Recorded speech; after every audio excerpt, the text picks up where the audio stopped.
Good afternoon. Good afternoon. This is your man, Malcolm Taylor, and these are my boys, my brothers from another mother. Literally, this guy right here, for real, and that guy right there. Yeah. We're all Ohioans. Buckeyes. Yeah. All right, so we're in the house. We're in the house, and I'll let the fellas. Well, you all know them, but they'll still say who they are. Pastor Rashid Taylor. There you go. Joya Wise. Look at that. Look at that, guys. So, you know, the ladies aren't here with us, right? We need y'all to like and share. Right? What do you say? What you say, Joya? Yeah. They at home? All right, so the ladies aren't here with us, so we might act up a little bit. Because normally Mrs. Taylor, Sister Taylor, she nudges me, right? But today they're not here. And we're going to really grind into this topic about what men really want. Amen. We kind of hit this before one time, and it was kind of like we had to go with what women want. Yeah. But what we need for you guys to do, we need you to join us in the chat. We're going to have to, our producer's going to refresh our chat so we can see you guys, so we can start giving some shout outs. But we need you guys to join us in the chat. Like, let us know what's going on. That's and right. Wives, if your husbands aren't with you, please tell them. Yeah, go get them. Please tell them to come. It's going to be real today. It's going to be real today. No holds barred. There you go. Yeah, so we need you to like and share. We need you to just tell others to come on. We need the guys to be with us. We need it to be like a unisex thing where everybody is rolling with us. But we're going to talk about this thing, right, guys? Yeah. That's it. Let's go, man. Yeah, ladies, if you ever wanted to know what they want, we're here to tell you today. Fellas, if you ever wanted somebody to speak for you or start the conversation for you, we're here for it today. That's right. And, you know, it could be a little bit difficult, but we're going to hit 4 key areas, right, that we kind of agree with that men, I mean, we have some soft spots. We've got some hard spots. Yeah. But we're going to talk about the mental piece, right? That's where, you know, that's that CPU, that central processing unit, where all the thoughts and decisions are made. And from that, you know, we're going to talk about our physical needs. All right, ladies. Get ready. Yeah. And we're going to talk about the spiritual needs and then these intimate relationships. So we're going to hit these four areas. And I'm going to start out with the first question. All right. And you know what? I don't see anything in the chat, so I don't know if we got some people giving us shout outs or anything. Our producer, he's going to probably check on that one more time. So I really don't know just yet, but we want to give everybody a hello, right? So we're going to start out first. Our first question is, you know, many black men, you know, we're raised with the idea, you know, showing emotions, you know, that's a big weakness. I mean, we're soft. You know, and how has that shaped the way that we've approached, and even you guys who are out there, how have we approached being vulnerable? Especially in the closest relationships that we have. Yeah. Has that affected you guys in any way? You want to go first? Man, you know, being vulnerable, I mean, like, it's just something that still even goes through me, you know, hearing that word. But, it has affected things when I think about it in relationships. vulnerability is a thin line between that and a belief that you're being weak. Yeah. And sometimes it's not always respected the best way, because I don't think that we've been always cultured to respect the vulnerability in a man. And so we might get kind of upset when a man just acts out and, does things a certain type of way. But then are we able to appreciate a crying man? Wow, that's a t-shirt right there. Emotions and so I think it's a thing, and definitely for me in my marriage, it was something that I had to learn, that vulnerability, because in essence I'm saying I was wrong. Sometimes that's a part of being vulnerable, is saying I'm wrong, and a lot of times we're not taught to act out that way. We just double down on what, because being wrong sometimes is being weak. Is the way it's been perceived, right? Exactly. So, and For My Destiny, she said that too. She said men sometimes think people will think that they are weak, and that's true. I mean, what about you, Rashid? I would say that I think the emotions, especially growing up in the era we all grew up in, I think the only one that was acceptable outside of your house was anger. Yeah, right. Yeah, you could that's be, acceptable. You could be angry. You could be, excuse my language. You could be pissed off, and that would be acceptable. Yeah. But you couldn't be sad. You couldn't be frustrated. Even like if you were having difficulty in school, if you were having difficulty on the basketball court, it was that whole never let them see you sweat kind of thing. That's right. So there was never that space where you could live out your frustration or live out your sorrow, live out your sadness.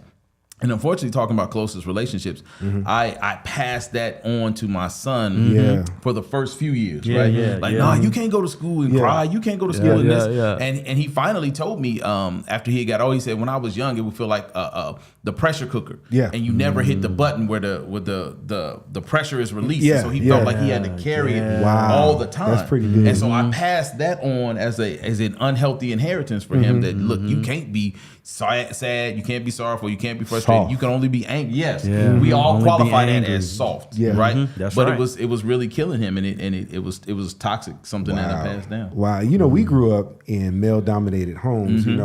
Well, you were 50-50. The ladies were half and half, but for me, it was male-dominated, and it was one of those things like pops would be like, if you're gonna cry, I give you something to cry about. I give you something real. So it makes it hard for us to show ourselves. And Destiny, you are really like going straight to the chase. She said, so what do y'all really want, right? So this is like the long way home. We still on the first question. That's right. We just get started. This ain't microwave popcorn. But I love that for My Destiny, because we're taking the long way home with this, because we normally say like, man, we are sort of a one-page book, but we're still pretty technical. And more than what a lot of times it's thought. True. Right. And especially, ladies, and even the guys who are out there, if we've got some men rolling with us, black men, we really get hit in different ways that are unseen, that even our wives or girlfriends or mothers sometimes don't even realize how tough it is for us. Right. And, that being hard translates to even more than just me showing emotion to my wife, my girlfriend, significant other. But I have to be hard even in the workspace.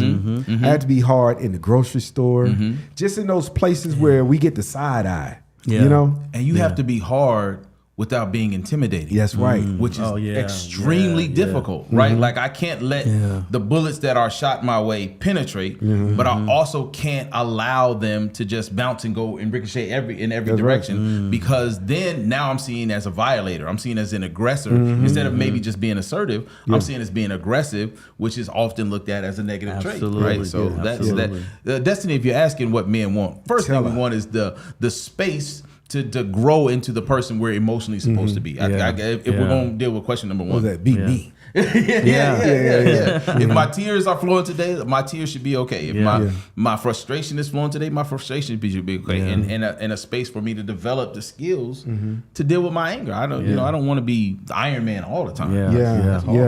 Yeah, I know it is, ain't it? And like for me, I'm a mama's boy, right? I don't know my brothers at the desk. I'm recovering. I'm in recovery. Yeah, I'm a mama's boy. Recovering mama's boy. I like it. Yeah, what you talking about, Nicole? To cry.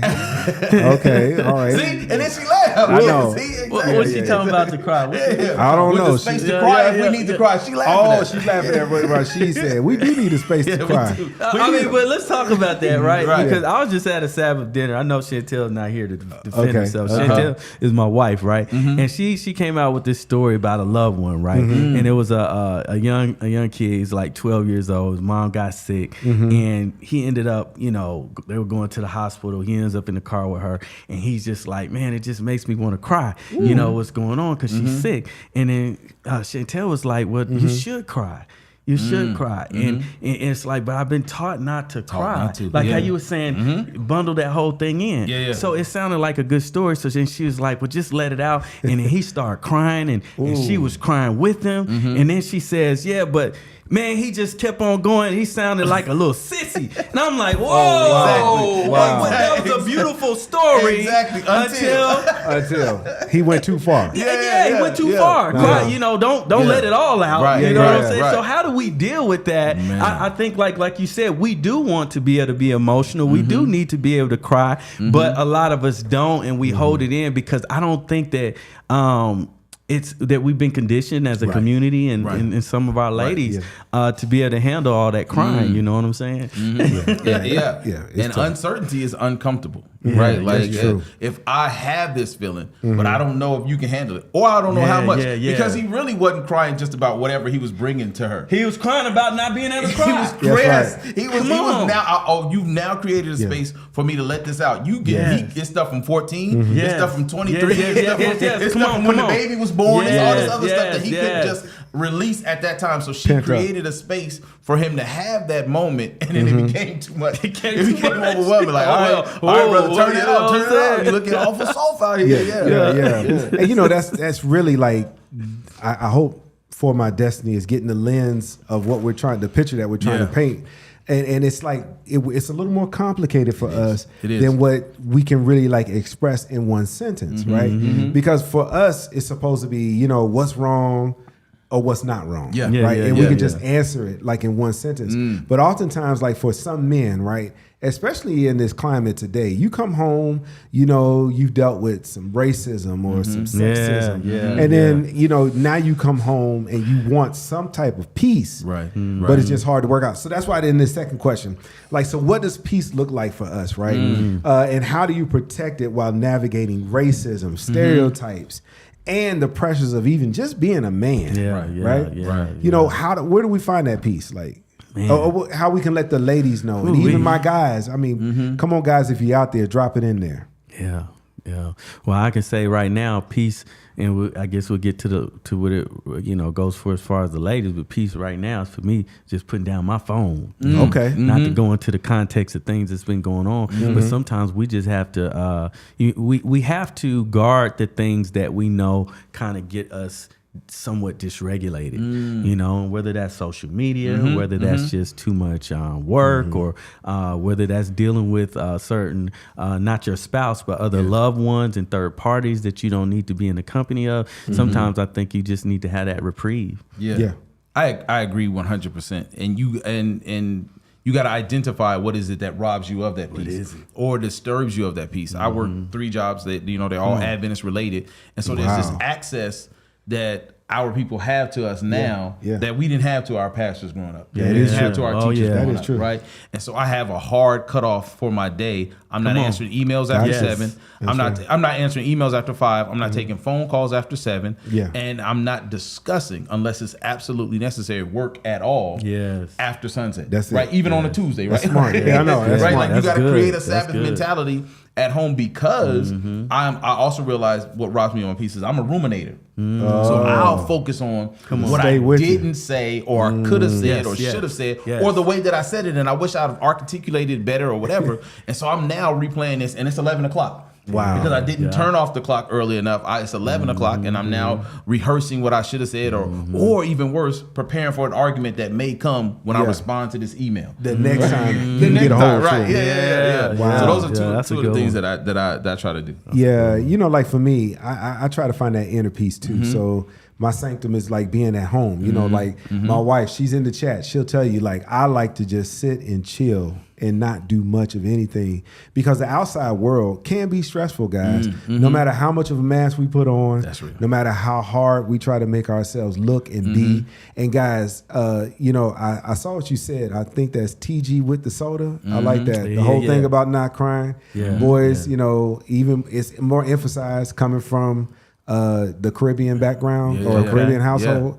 We understand that. So even with that, like being macho, and you add in that Caribbean culture, men are supposed to take the lead on everything, right? And that can be exhausting. I think that interprets too sometimes to being unemotional.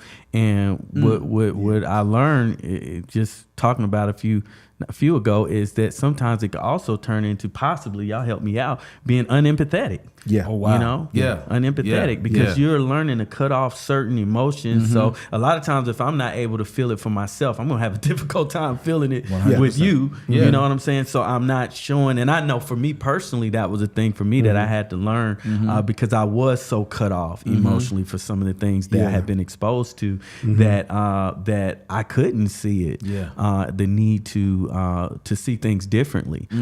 So it's a lot of context to that. All right. Well, for my destiny, she said, I feel like men should show their authentic emotions around a woman if they know that they can trust her and know that it's okay to be vulnerable around the woman.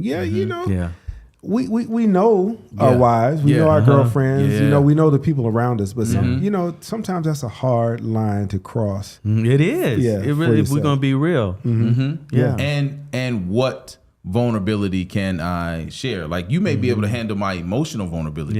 Can you handle my financial vulnerability? We talked about this offline about watching certain things. The algorithm will feed you certain things. So it's a lot of relationship information that comes. And it was a lady who stood up that she gave her man a test. It's like, can you give me $50? And he's like, nah, baby, I can't. And now she's like, see, I don't even need your funky $50. Wow. But I was trying to see if you was going to be man enough. Like, so now he's berated because he don't have it. But he also is berated because she was throwing him a test that he didn't know. And he's now put in a vulnerable position that she couldn't handle him sharing. Like, look, no, I don't have $50 to just give to you. Real. And so that's when the question comes, because those are like capital ifs, is what vulnerability are you capable of handling as my partner, which I'm sure we'll probably get into as we go to the intimate relationships. And I think that to piggyback on that, on what we need, a lot of women might not recognize it because we have a good way of just kind of holding things, to where it seems like we're all right, right? But berating a man, just about any man, it hurts a lot. It hurts a lot. We might not show it. We might not speak it because then it's like, oh, that's more weakness, and then you can exploit it even more. So if you're berating your man and it looks like it's not harming him, believe me, it's hitting him pretty hard. He's just not going to tell you. Wow. Cassandra, can you elaborate on that in terms of having have been cut off? Ooh, good question. And keep it on. Unless y'all, and keep it on. Do y'all feel that question? Maybe I need a little. I want to know what that means. Elaborate. But I'm thinking she's saying that you had become unempathetic at a certain point, and you had a hard time relating to showing empathy for other people. Maybe I think she's asking, when you cut that off, how did you learn to turn that back on? It took a lot of just understanding the nature of Christ and listening to my wife. Listening to my wife. I literally, and we may have talked about this before, but she literally had to come up to me one time and say, hey, you know what, baby, when I'm crying, because see, I never would cry. Right. Okay. You feel what I'm saying? I wouldn't cry about anything, and I couldn't understand when people would cry because they were happy. I'm like, what is that? Yeah. But it was, you know what I'm saying? That's just What weird are we to doing? me. You know what I'm saying? You're like a robot. You know what I'm saying? It's just crazy, you know. Yeah. So, but I did learn to cry when I'm happy from her, but and sad. But she, you know, we had to have a conversation. She was like, you know, when I'm crying, you know, just forgive me for a moment, but good. Just do like that. You know, it was a little closer. You know what I'm saying? Okay. I would imagine we ain't gonna do all that, right? Yeah. You know, but she said, you know, just do that. And that was odd for me. It felt strange. It felt weird. Yeah. But then when I saw her reaction when I first did it,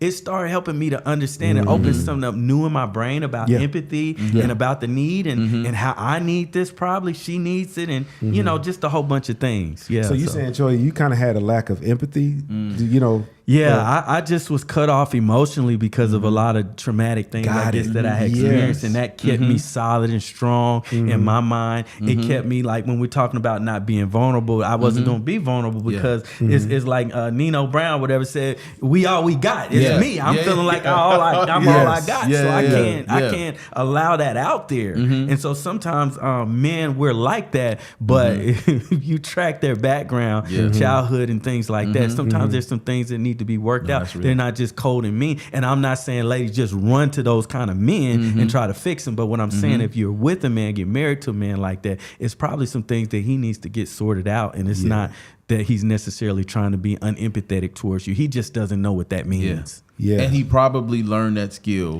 by getting hurt before. Right? Like he developed that skill of shutting off emotionally, closing the doors and shutting the blinds emotionally, because he had to emotionally protect himself because the people around him maybe have violated him emotionally, and you mentioned traumatic experiences, and those people who were there couldn't receive it, or even worse, abused you because of it. You know, made fun or pointed fun. You know, so it's a lot of times it's doors shut for a reason, and we just need somebody, like you said, your wife sat with you and talked to you about opening up and how to be there for her, be available, right? Like, look, we gonna be together, you need to be available. That's good, man. She gave you a step by step. Yeah. And you know, that's the thing, like, honestly, and I don't think women even realize, like, most of us, like, even from our first hurt, like, most men, if we're honest, there was a girl that hurt you. Come on now. 100%. Yeah. Like, you know, you're in elementary school or middle school, your first love.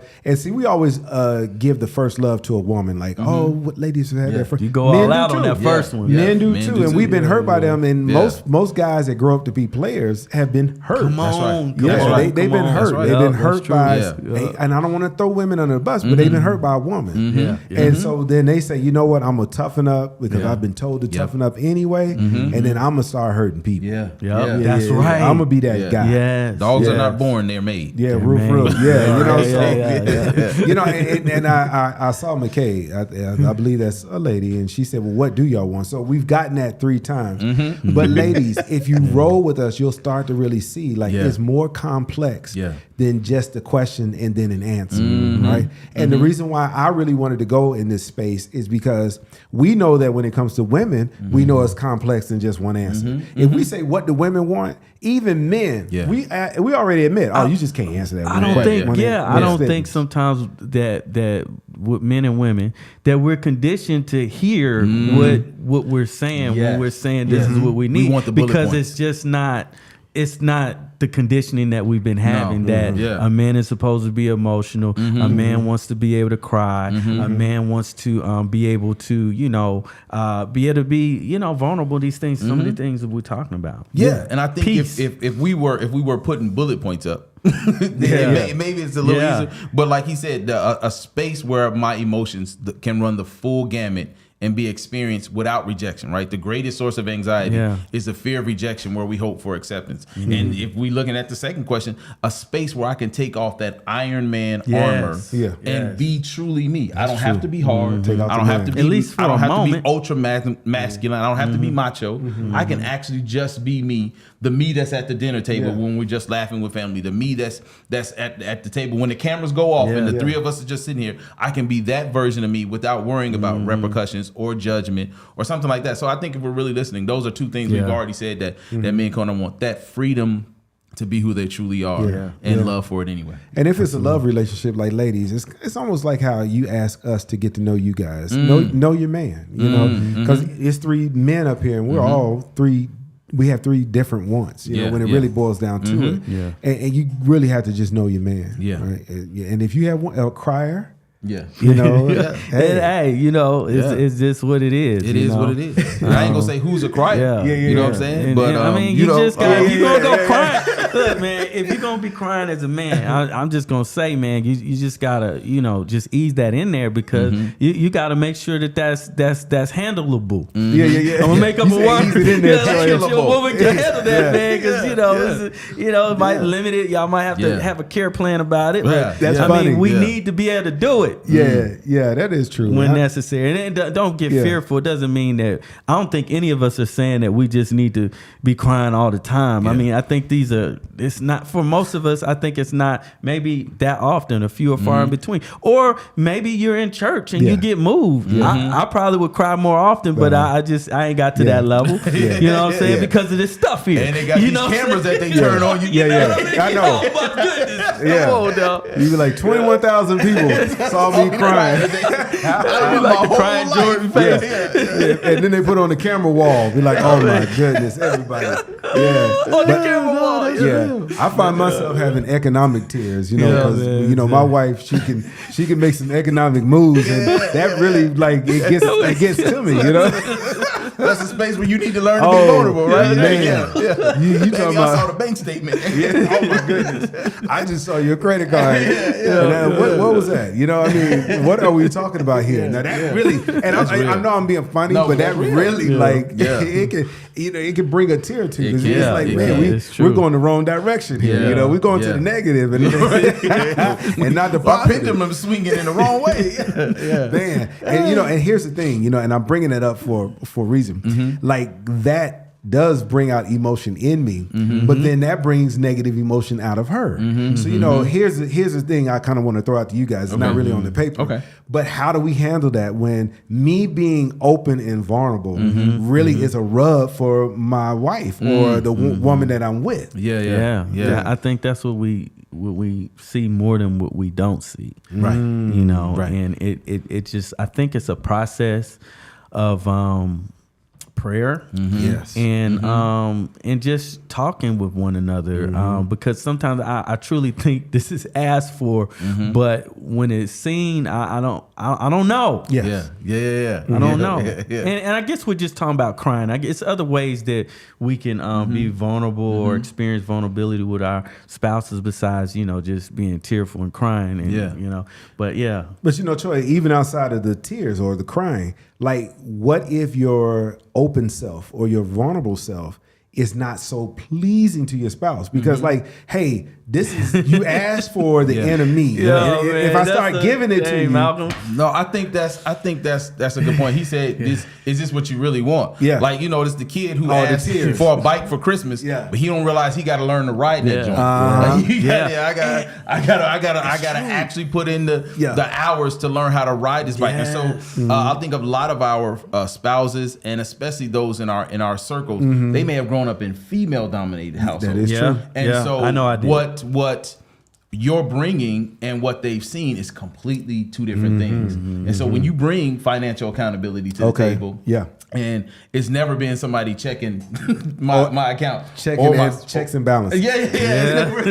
I've never seen that, right? And work with respect. You know what I'm saying? Then it becomes okay, how do we make this work? Because I'm not trying to check you, I'm just trying to check our finances. Or so it's some difficult conversations that have to be had, because it is work. It is, if you want this, if you want the vault to open, you got to be able to experience. It ain't going to be Scrooge McDuck where you just swimming in gold coins. You're going to difficult days ahead. And one thing I wanted to say too is, and I hate to say this, but from the things that I've seen and experienced, just, you know, and doing the work and things like that, not necessarily at home, but that too, it may come across as being effeminate. Effeminate. Okay, because this is idealized as a female trait. Yes. Do you feel what I'm saying? Yeah. But I want to make it clear, this is not an excuse for us not to do it. It's not. It's just that when we're having these struggles, because it sounds like we haven't talked about this, you know, that we have had similar ideals and experiences and things, these are some of the challenges. Okay. A lot of challenges. Yeah. And Sister Taylor, she told me I'm gonna have to have a shoulder to cry on when I get to the house, you know. You know, babe, you asked me to be open and honest. Right, but I'm not throwing you under the bus because you all that in a bag of chips, right? There you go. There you go. But I'm just trying to tell the audience that I'm under siege, right? Yeah. I'm under siege. Yeah. We working on it, right? We working on it. So my Destiny, you know, she had a question. Are men intimidated by women who make more money than they do? Oh, that's a good one. If so, why? I like that question. That's really good. That's a great question. That's really good. One of y'all. I think one, it depends on what the man defines as success. Right. So if my bank account or my check at the end of the pay period is the biggest, then that may matter to him. Yeah. And then the second thing is probably if it's our money or your money, right? Like if it's a season, it's a season of emotional equity and financial equity, like, well, if I make 100,000 and you make 80, we have 180,000. I like that. As opposed to, well, I got 100. You better find another way to get that 20 up so we can be equal, right? Then there may be a problem with the one who makes more. That's good. And you know, I like that point. And to continue on with that, you know, women, right, is how you communicate it too as well. Because oftentimes, you know, a man's guard is up if his wife makes, let's say, a lot more than he does, right? Because then it's kind of like, okay, is this woman going to be more in control because it's her money? You know, even if we have a discussion on money, is she going to override me? You know, and it's like a really tightrope that a woman who makes more than a man has to really work, you know, to really make him comfortable, right? Especially if he's a good man and he's not trying to take your money and blow it.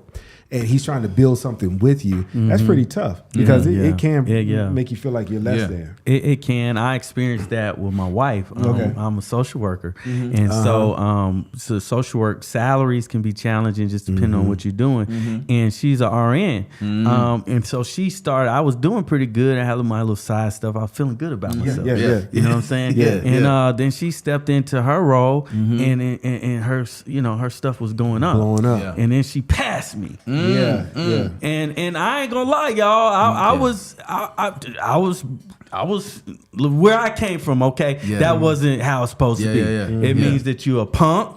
It means you need to step your game up. It means that she about to take over the house. Okay, but that's an insecure man. To be honest, to answer that question, depends on what type of man that you have. And at that time, I was an insecure man, and so that was a conversation that we actually had to have. You know, and talk that thing out. And I recognized. I thought about my friend that I talked to. It's good to have good men around you. He, you know, his wife was a dentist, and he wasn't. I don't know. I'm not sure what he was doing. But she was a dentist, and she was doing very well. And he said, the way I think about it, man, it's just. I said, you're not intimidated by it. He said, no, it's our money. Got it.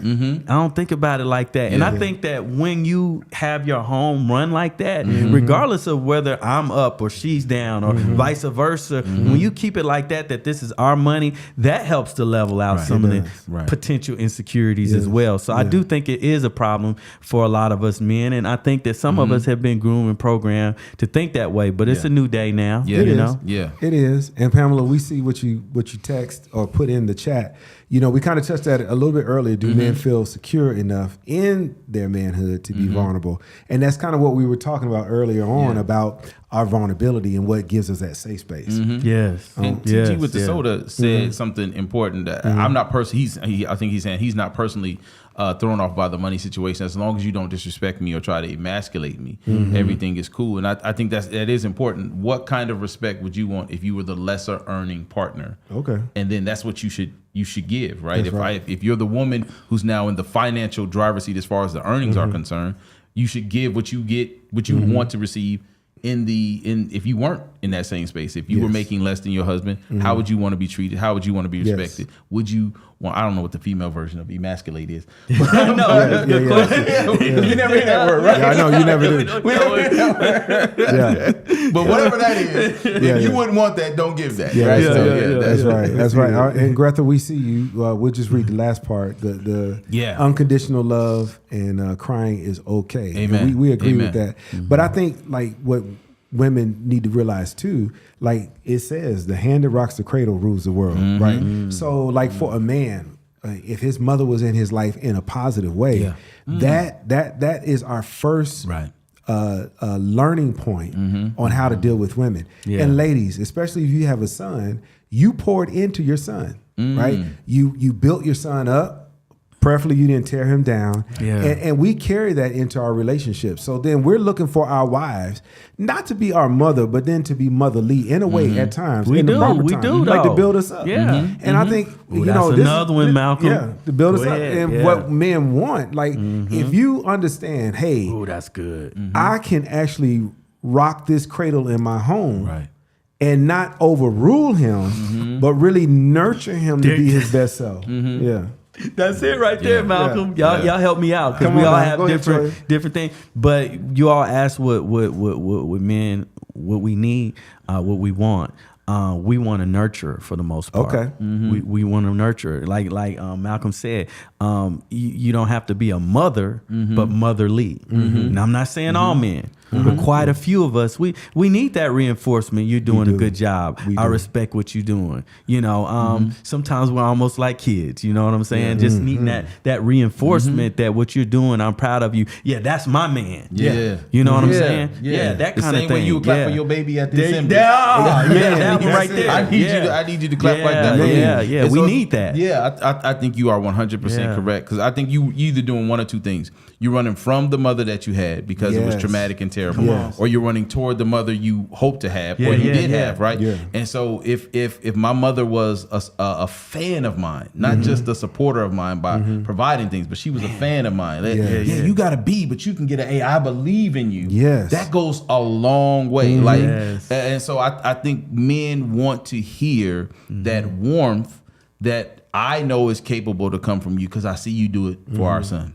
I know it's capable for you to come from you because I see you do it for our children, or what have you. You know, so I think we're all looking for I don't need a second mama because that one was enough. I do want somebody that has that type of love, either that I got or that I was looking for. That runs deep. That's real good. Man, that runs deep. And so, ladies, you know, this is our nugget to you guys. Know your man in that way. You know, understand his upbringing, like how his mother was in his life, and then begin to ask him, okay, what would make you feel good about seeing what I could do for you that can nurture you in that way, right? If you know, like I told my wife how my mother used to wake me up growing up. You know, can you do me like that? You know, or when we first got married, that was tough. She's like, really?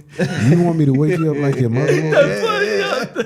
She's like, are you serious? But yeah, you know, it's just those things, you know, like it's amazing what we would ask for. It is amazing, but I mean, y'all asking what we want, right? And so, and then even what you said, like he's either running away from the negative mother experience that he had, or running to it, like in his wife, looking for some of it. But even in that, even in the negative experience that he had with his mother, you can still glean something because he could tell you what he doesn't want. That's right. 100%. 100%. You know, on both sides, you can get what a man does not want or what he wants, especially on that nurturing piece from the woman. 100%. Yeah, that's good. Y'all got something burning on y'all? I know we threw out some possibles, but if anything hit you guys, the ladies might want to, you know, hear what was in y'all's heart. No, go ahead. No, I didn't. I think I'm a pretty big boxing fan. And so last week was consumed with the Terrence Crawford, Canelo Alvarez fight. And so they did this documentary. And he said his mother never told him she was proud of him. Wow. He brought 3 belts home. He did. On his shoulder. And he said, you know, he's finally thinking, oh yeah, baby, you did a good job. As a man. He as a grown man. He walks in the house with these, and a house that he paid for, by the way. Oh, wow. Yeah. He walked in the house with those on his shoulders, and she says, you all right? Wow. So what he's looking for, even real, in all his accomplishments, is really the affirmation of his mother. He has done something at this point nobody else has done, but he's still waiting just to hear, I'm proud of you. Yeah. Not you all right, right? Yeah. But it's something in her that can't just release her joy and support of him unrelentingly. And so much so, I mean, she said she did things to try to bring out his greatness. She would pay people in the neighborhood $10 to come fight him in their front yard. Like, if you can beat him, I'll give you $10. He never lost. And she's like, yeah, I believed in him because I always bet on him. But but no, he needs sometimes we need to hear it. He need to hear it, right? Now, I understand that you believe in me, but I need you to know, I need to be affirmed every now and again for my accomplishments. Mom was hard. So I think that's the thing that I would say is that find out what your husband and your son by extension is looking for, because a lot of us are raising men, right? So find out what they're looking for that really speaks to them. You know, if a pat on the back doesn't work for them, if that's not their love language,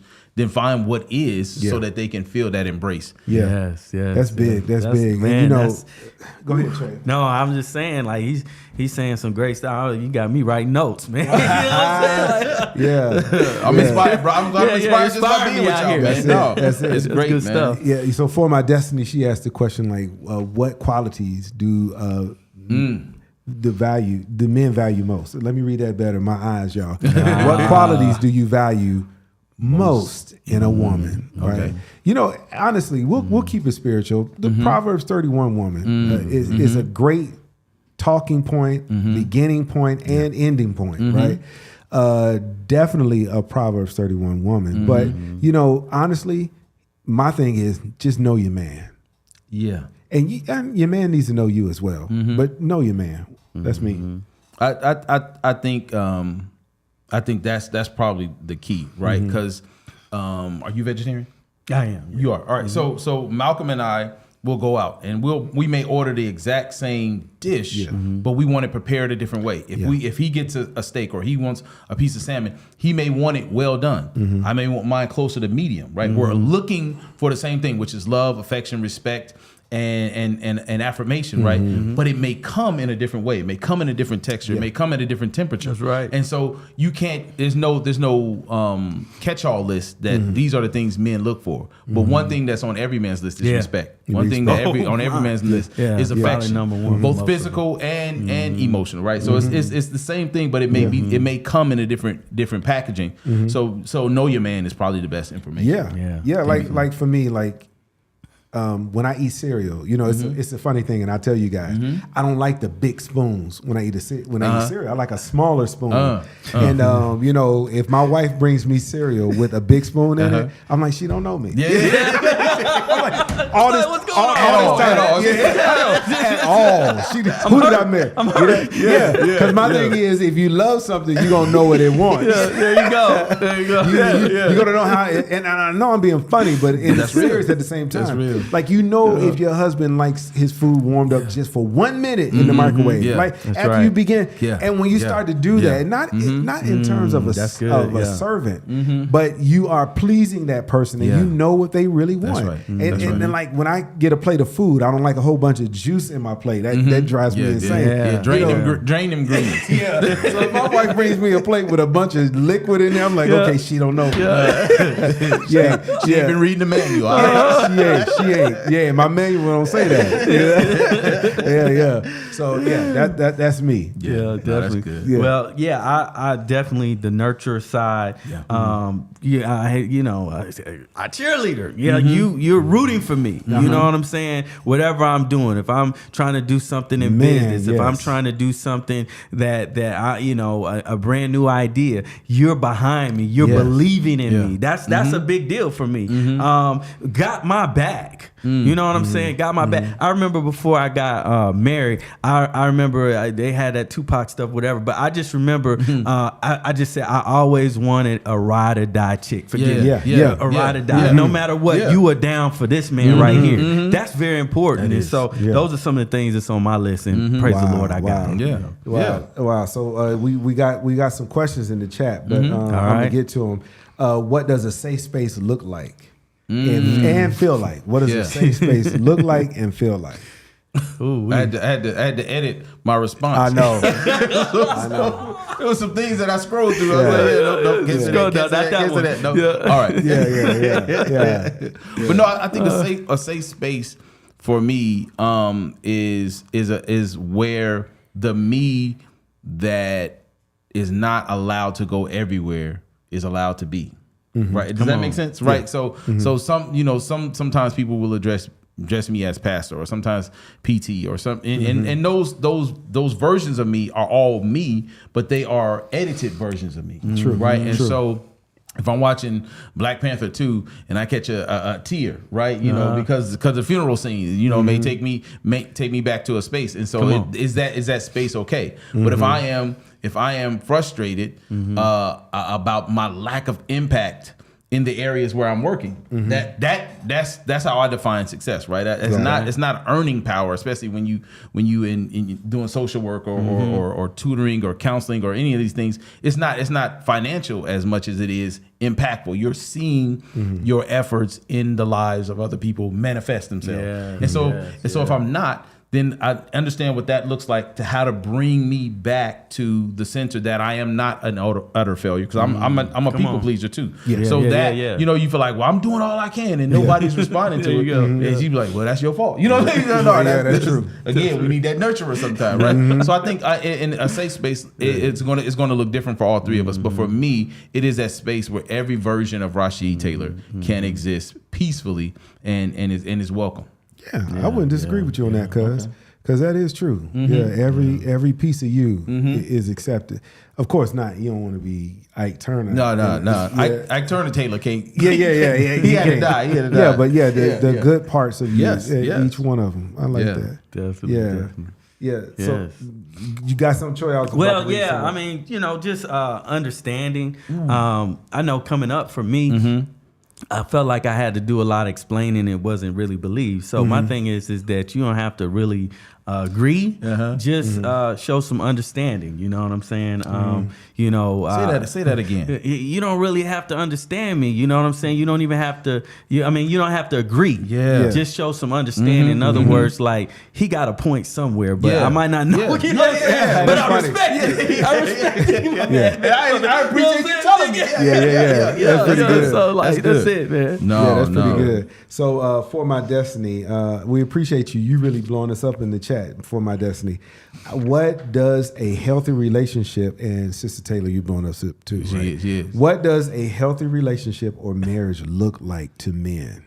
It looks like exactly what Sister Taylor just said. Use smart, use kind, use important. That's right. Exactly what it looks like. There you go.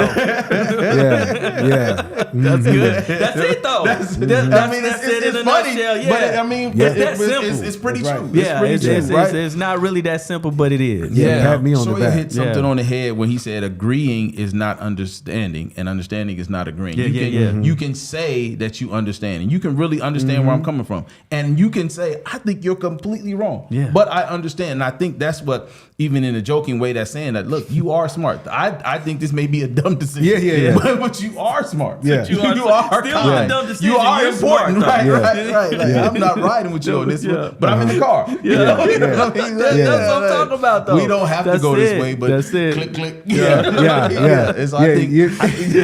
So your wife's like, so you want to be a professional kazoo player? Yes, man. I think there's a market for kazoo playing. Okay, baby. You smart. You kind. You's important. You can do this. You can do this. Listen. I like that. I like that. That's real. We appreciate that, ladies. Yes. So it's really, I like what you said, Debbie, too, where you say, I agree with being your man's cheerleader. That's Girl, right. you spot on with that. And thank you, Cassandra, too. Understanding is not agreeing. Is that it? A hot word. That word is fire. And you know what, guys? And it's almost like using like science on us, using psychology on us. It is. And we need to use it as well. Like, you don't get an education just to use it at your job That's or right. in public. That's right. You need to use that same acumen with the person you're with, and kind of bring it in sometimes. And sometimes you got to let it go. Right? But that's really what it's all about. Malcolm and Nicole have this shorthand that they use, and Go ahead. I think y'all used it on here, so I don't think I'm speaking out of school. But you'll say to each other, you're not wearing my jersey. That's right. And for those who are sports fans, that no matter what that team is going through, if you got the Kobe jersey on and you at the Laker game, they may be down by 15, but you're not taking that jersey off. That's right. And vice versa, right? And so in using their analogy is I think good. that's what both sides want, both men and women. Like even no matter how hard I'm losing out in these streets, please don't take my jersey off. That's right. Yeah. No matter how hard I'm catching it in the boardroom, please don't take my jersey off, especially unless it's in the bedroom. That's right. You know what I mean? There You take it off there, right? Because I know what's coming next. But I'm saying, like that, I want that kind of loyalty that my home team engenders. I want that kind in my spouse, and I think both spouses, male and female, want that. Don't take my jersey off. Yes, and you can go down in infamy as wearing your man's jersey, right? Because like this dude, we kind of grew up in the 80s and 90s. So there was this dude that was on the Celtics. He never played. He hardly played at all. But he was always like twirling the jersey. What was his name? I think last name Carr. ML Carr. That dude was the biggest cheerleader. Didn't get sweaty. He didn't have to wash his jersey, right? But that dude wore his Celtics, and now he was getting a check. I guess he was like, man, I'm sitting on the bench and I'm getting a check with this, right? So I mean, he said something about that. He went down in infamy as a dude that didn't really play, but he just cheered his team on. You know, so I mean. You can appreciate that. Yeah. You ain't got to be the loudest in the game. I mean, you ain't got to be in the game, but you got to be the loudest on the bench. That's my man. You know, that's my I think boo. it's important to just like when we're children, we don't always show it, but you know, just like when we're children, the power of your mother, you know, has her words have the power to make or break you many times. Okay. This is how we actually are in many cases, in my opinion, as men, if we're really deeply connected to you. You know what I'm saying? Those words that you say, man. You know, and that's why some dudes just lose it because they look like they were hard, they're masculine, and you know, tough looking guys or whatever, but because of that woman's words, it has destroyed them. Man. You know, there's power in that tongue. It's very important to have affirming words. That's a big thing for a lot of us men. It is. And you know, Troy, like you said, those words, right? There's power in words, and then there's power in silence too. Oh man! Like when a man needs those words of encouragement, and there's silence. You know, it can get kind of tough. I mean, some people have been laid off of their jobs. And it's kind of hard to find a job. But then you know the pressure is on, and then the woman in your life berets you. You know, you know, or it gives you that silent treatment. That's you know? bad. Yeah, it could be tough. It's like you know, we the old school shows, or most of us grew up with the answer machine. You know, you would hear that message from that person, and you play it for one or two reasons because it's so painful. You just go back to it like, she said what? And you know you keep going back to it, or it's so affirming. Like in your dark to me, like I'm not ever erasing that message. That came from my grandmother, or that came from so and so. And so it's I think it's like that in our mental answering machine. Like we'll play those words over and over again, or.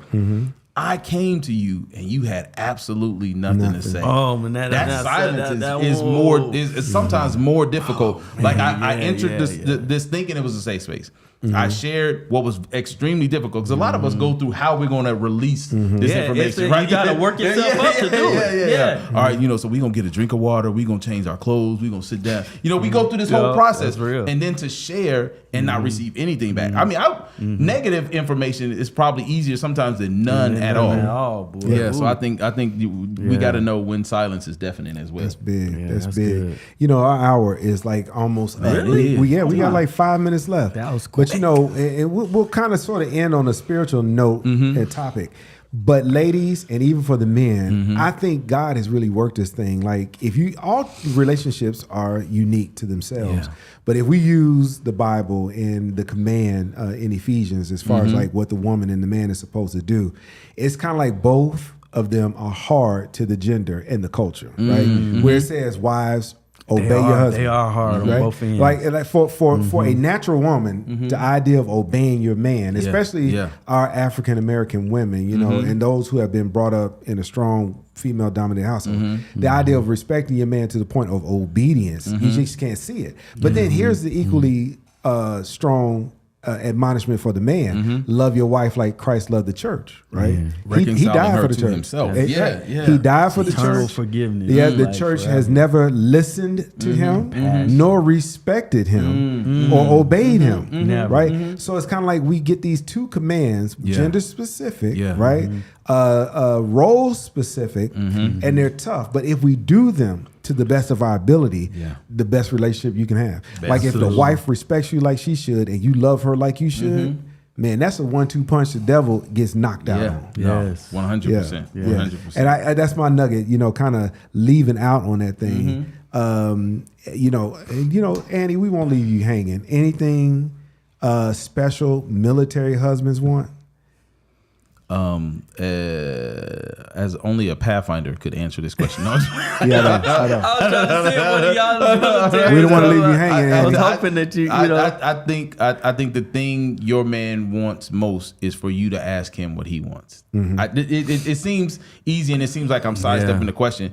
But when the waitress comes, you don't go ask, you know, the next table, what does he want? You know, so the same thing, I think, as his wife, he's wanting you to have that conversation and start with him. What can I do for you? What am I missing that you have a need for, or an ache for, or a craving for that I haven't done, or I haven't done in a while? I cook. Malcolm cooks. You cook.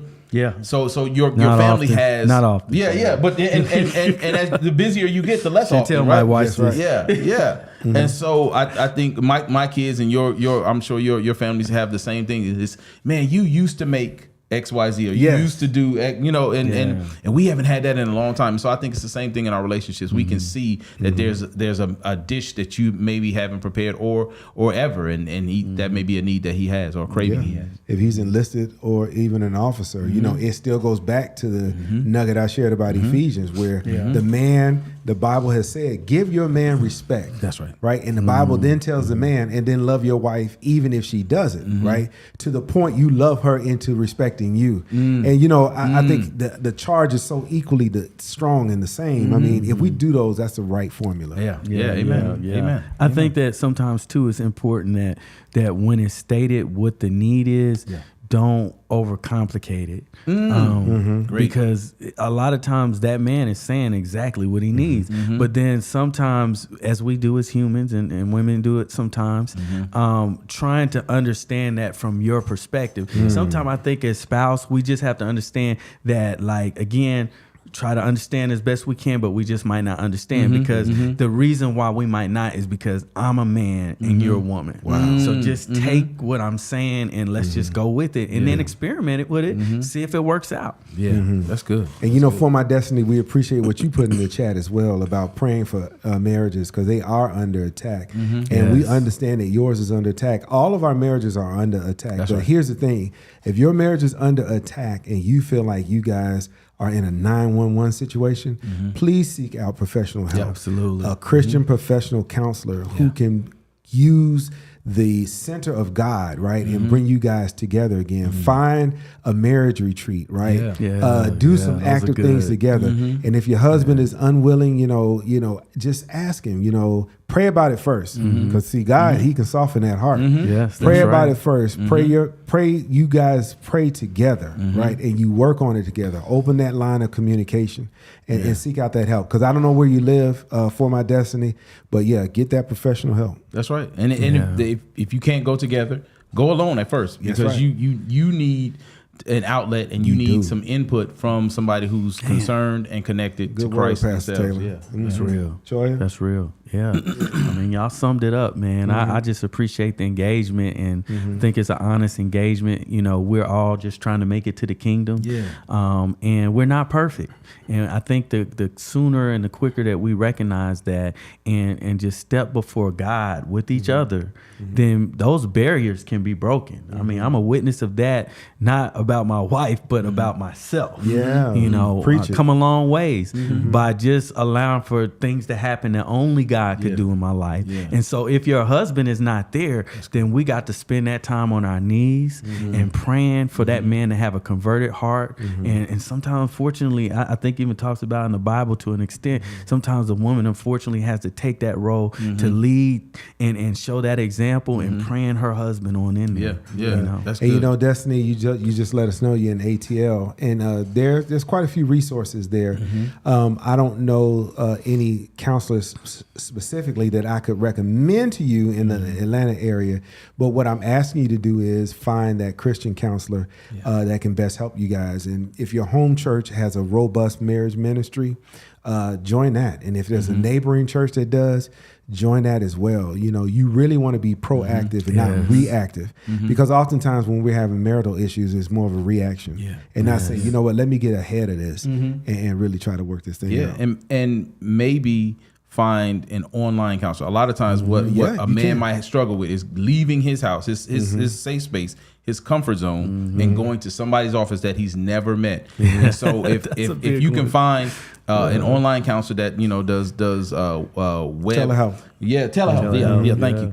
That may be a way to ease your partner into those spaces. Now Choya, he's booked up sometime, but he's inspired. His counseling practice is called Aspire. I'm sorry, that's all right. Right. That's all right. Aspire, and I know that. And what's your website again? It's all right. I'll tell them mine. AspireCounselingAL.com. I just went blank. AspireCounselingAL.com. All right, so that's a Christian counselor, and then for me, you guys can reach me at healthylifecounseling.com. Amen. Healthylifecounseling.com, and we both give telehealth sessions. So if you can't get one of us, you know, we'll even direct you to somebody else. So we got Aspire and you got Healthy Life Counseling. And she said she's an online member, and so she'll be in real life weekend at 2025. So she'll be there. So maybe y'all can link up. Great. And then you can always email us at Family Ministries at ouc.sda. I think that's what it is. Family ministry it's something like that. Another break for my wife. My wife can put it in the chat. There you go. Nicole, please put that in the chat. Yeah, my wife can put it in the chat before we shut it down. But anyway, you still have our websites. But we love to see you for in real life too. All right, guys. So we're ending it. We're shutting it down. We're landing this plane. Yeah, man. It went like that. We had a great time for you guys, and this is what men want. Right? Amen. That's it. And, we need God. And we pray want you. Pray for some brothers. And we want you. And we want you. Hey, we love you. Be safe. And we'll see you back again. Our next Committed and Covered will be an all women's panel. So look out for them. Yeah. Amen. Bye, guys. Bye.